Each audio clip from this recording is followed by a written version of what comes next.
नमस्कार. महाराष्ट्रातील तमाम माता भगिनींचे आपल्या TV6 मराठी या यूट्यूब चॅनलवरती सहर्ष स्वागत आहे. मुख्यमंत्री माझी लाडकी बहीण योजनेतील सर्व लाभार्थी महिलांसाठी आजची माहिती अतिशय महत्त्वाची आहे. कारण गेल्या काही दिवसांपासून सोशल मीडियावर एकच चर्चा सुरू आहे, की लाडकी बहीण योजनेतील सर्व महिलांना पुन्हा ई-के-वाय-सी करावी लागणार का? आणि ज्यांचे हप्ते बंद झालेले आहेत त्यांना पुन्हा लाभ मिळणार का? तर आजच्या या व्हिडिओमध्ये आपण याच विषयाची सविस्तर माहिती जाणून घेणार आहोत.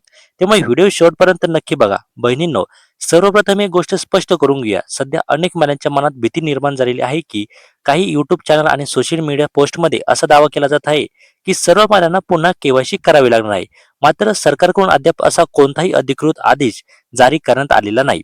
महिला व बालविकास विभागाकडून वेळोवेळी दिल्या जाणाऱ्या माहितीनुसार योजनेतील लाभार्थ्यांची पडताळणी सुरू आहे. यामध्ये वयाची अट, वार्षिक उत्पन्न, वाहन मालकी, कुटुंबातील सरकारी कर्मचारी किंवा निवृत्त वेतनधारक सदस्य यासारख्या बाबींची तपासणी केली जात आहे.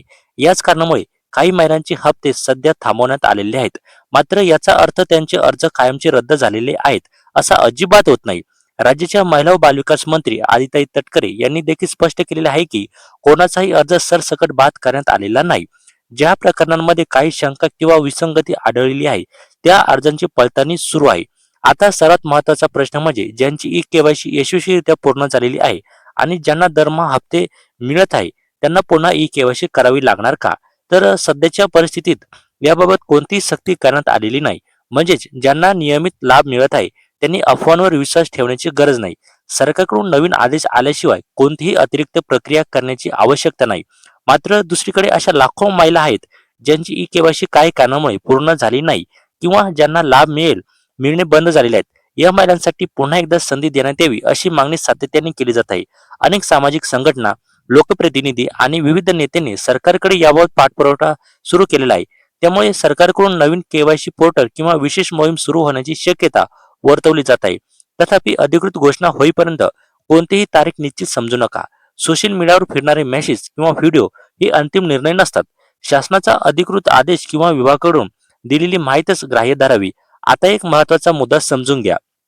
जर तुमच्या नावावर चारचाकी वाहन असेल, कुटुंबाचे उत्पन्न निर्धारित मर्यादेपेक्षा जास्त असेल किंवा शासनाच्या नियमानुसार तुम्ही अपात्र ठरत असाल तर तुमच्या अर्जाची सखोल पडताळणी होऊ शकते. त्यामुळे अशा लाभार्थ्यांनी आपली कागदपत्रे व्यवस्थित ठेवणे आवश्यक आहे. तसेच ज्यांची ई-के-वाय-सी अद्याप बाकी आहे त्यांनी आवश्यक कागदपत्रे तयार ठेवावीत. आधार कार्ड, मोबाईल नंबर, बँक खाते आणि इतर आवश्यक माहिती अद्ययावत ठेवणे फायदेशीर ठरेल. कारण सरकारने नवीन संधी दिल्यानंतर अनेक महिला एकाच वेळी अर्ज करण्याचा प्रयत्न करतात आणि त्यामुळे पोर्टलवर तांत्रिक अडचणी निर्माण होऊ शकतात. त्यामुळे आधीच तयारी करून ठेवणे महत्त्वाचे आहे. बहिणींनो, सध्या सर्वात महत्त्वाची गोष्ट म्हणजे घाबरून जाण्याची गरज नाही. ज्यांना हप्ते नियमित मिळत आहेत त्यांनी कोणत्याही अफवांवर विश्वास ठेवू नये आणि ज्यांचे हप्ते थांबलेले आहेत त्यांनी अधिकृत अपडेटर्स वाट पाहावी. लाडकी बहीण योजनेसंदर्भातील कोणतीही नवीन माहिती, ई-के-वाय-सी संदर्भातील अपडेट, नवीन पोर्टल सुरू होण्याची तारीख किंवा शासनाचा निर्णय इथे जाहीर होताच त्याची माहिती आपण सर्वात आधी या चॅनलवर देणार आहोत. म्हणून व्हिडिओ आवडला असेल तर लाईक करा, आपल्या इतर बहिणींपर्यंत शेअर करा आणि अशाच महत्त्वाच्या अपडेटसाठी चॅनलला सबस्क्राईब करून बेल आयकॉन नक्की क्लिक करा. भेटूया एका पुढच्या नव्या व्हिडिओमध्ये. तोपर्यंत धन्यवाद. जय महाराष्ट्र.